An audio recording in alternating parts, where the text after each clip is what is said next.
Our next guest says President Obama wanted a big step up from allies to combat the Islamic State. He didn't get it. Russian President Vladimir Putin wanted to secure his territorial gains in Ukraine and ensure continued turmoil. He got what he wanted.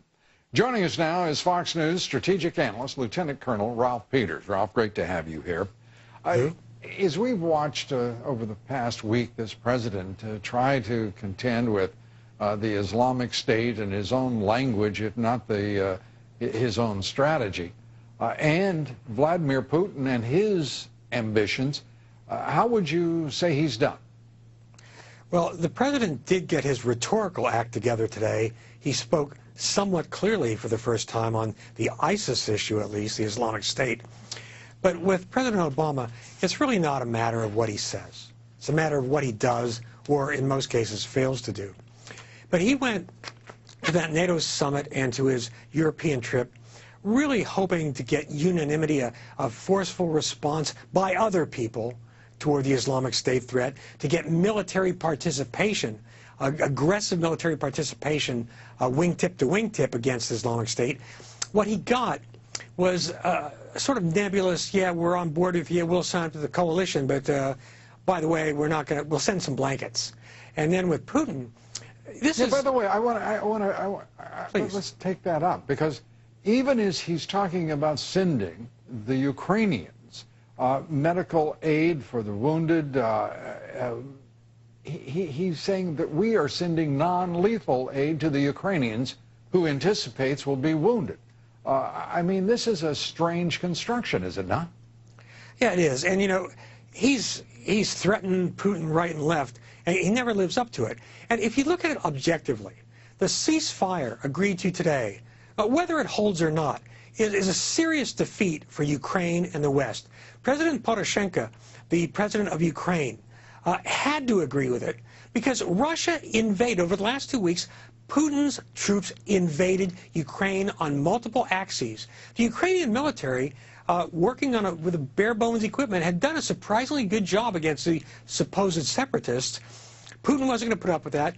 He invades, and our president won't call it an invasion because he said an invasion would have consequences. And now, as a result, Lou, on the ground, the situation's frozen with Putin's people in control of in critical strategic points on Ukrainian territory, and they're never going to back up an inch. And Ukraine, I mean, it's the same as Crimea. It's never coming back. Putin's won this round yet again. Well, and he got sanctions postponed. The president said that that the NATO would never recognize or accept Crimea as part of the Russian Federation. It seems to be a hollow statement on the part of the president, since there is no action contemplated, and none that I can think of, that would reverse Putin's ambition and indeed his achievement in Crimea, short of war. Hey, when the schoolyard bully takes your candy and eats it, you're not getting it back. You know the old cliche, Lou, possession's 9/10 of the law? Well, in geostrategic terms, possession is 100% until you move them militarily. And that's another point. So what can he do? What can he do then to reverse Crimea and roll back Putin? Nothing Obama could do, even if he was willing, is going to get. Then why does he persist in talking about it? Because it makes him feel better. It makes him feel better. It makes NATO look even weaker. Well, he's like a child who believes if they say something, somehow it's magically going to come true.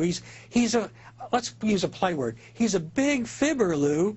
And also, you know, the Baltic states, the brave little Baltic states, and Poland, that really stood beside us in Iraq, well, they wanted a permanent, just a small permanent tripwire presence.